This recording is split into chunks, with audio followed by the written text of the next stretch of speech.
నిన్న చిరంజీవి గారైతే ఒక సంచలన వ్యాఖ్యలు అనుకోవచ్చు. ఒక రకంగా చెప్పాలంటే, పక్కన సీఎం రేవంత్ రెడ్డి గారిని పక్కన పెట్టుకొని, ఆయన గురించి పొగడటం కొంచెం తక్కువ పెట్టేసి, నరేంద్ర మోడీ గారినైతే చాలా విపరీతంగా పొగడటం చూసాం మనమైతే.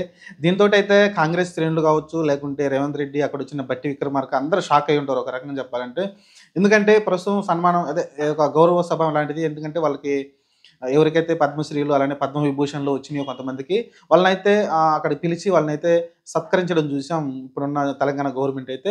దానిలో భాగంగా నిన్న సీఎం రేవంత్ రెడ్డి అలానే బట్టి విక్రమ్ అందరూ వచ్చారు. వచ్చిన తర్వాత చిరంజీవి గారు మాట్లాడుతూ వెంకయ్య నాయుడు గురించి గట్టిగా పొగడడం చూసాం. అలానే నరేంద్ర మోడీ గురించి చాలా గట్టిగా పొగడడం చూసాం.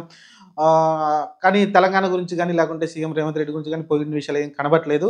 కాకపోతే ధన్యవాదాలు చెప్పాడు అంతే సీఎం రేవంత్ రెడ్డికి, బట్టి విక్రమార్కకి కొంచెం ధన్యవాదాలు చెప్పాడు తప్ప వాళ్ళనైతే పొగిడిన దాఖలైతే కనపట్లేదు. రీసెంట్‌గా మనం చూసాం చిరంజీవి మావోడు, మా పార్టీలోనే ఉన్నాడనైతే వాళ్ళైతే పేర్లు చెప్పుకోవడం చూసాం రేవంత్ రెడ్డి అయితే.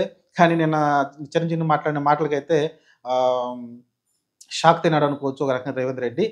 అక్కడ చిరంజీవి నిన్నటిదాకా మా మనిషి, మా మనిషి అన్నాడు. నిన్న రీసెంట్‌గా వచ్చి నిన్న మాట్లాడిన మాటలు నరేంద్ర మోడీ గారు చేసిన పనికి లేకుంటే ఆయన చేసిన విధానాలకి ఆయనైతే చాలా పొగడడం చూసాం. అలానే ఇంకొక విషయం చెప్పాడు చిరంజీవి గారు ఏంటంటే, ఏదైతే పద్మశ్రీలు మనకొస్తుంటాయి కదా! పద్మశ్రీలు, పద్మవిభూషణ్‌లు వచ్చినప్పుడు పెద్దోళ్ళ పేర్లు ముందు చెప్పకుండా చిన్నోళ్ళు ఎవరైతే పద్మశ్రీలు వచ్చిన చిన్న చిన్న గ్రామాల్లో, మారుమూల గ్రామాల్లో కళాకారులకి ఇస్తారో వాళ్ళనైతే ముందు ప్రకటించమని అయితే నరేంద్ర మోడీ గారు సజెస్ట్ చేశారంట. ఎందుకంటే ఇప్పుడు టీవీ ఆన్ చేయంగానే మనకి స్టార్టింగే పెద్ద పెద్ద చిరంజీవి లాంటి పేర్లు, వెంకయ్య నాయుడు లాంటి పేర్లు, పెద్ద పెద్ద సెలబ్రిటీ పేర్లు వచ్చినియంటే ఇమ్మీడియేట్‌గా వాళ్ళని చూసేసి మిగతాయి చూడరు. అలానే న్యూస్ ఛానెల్స్ కూడా అయ్యే వేసిందే 10 సార్లు వేస్తారు కాబట్టి అందుకని వాళ్ళ పేర్లైతే ముందు చెప్పమని చిన్న వాళ్ళ పేర్లు ముందు చెప్పమనైతే నరేంద్ర మోడీ గారు చెప్పడం అనేది చిరంజీవి గారికి బాగా నచ్చిందంట.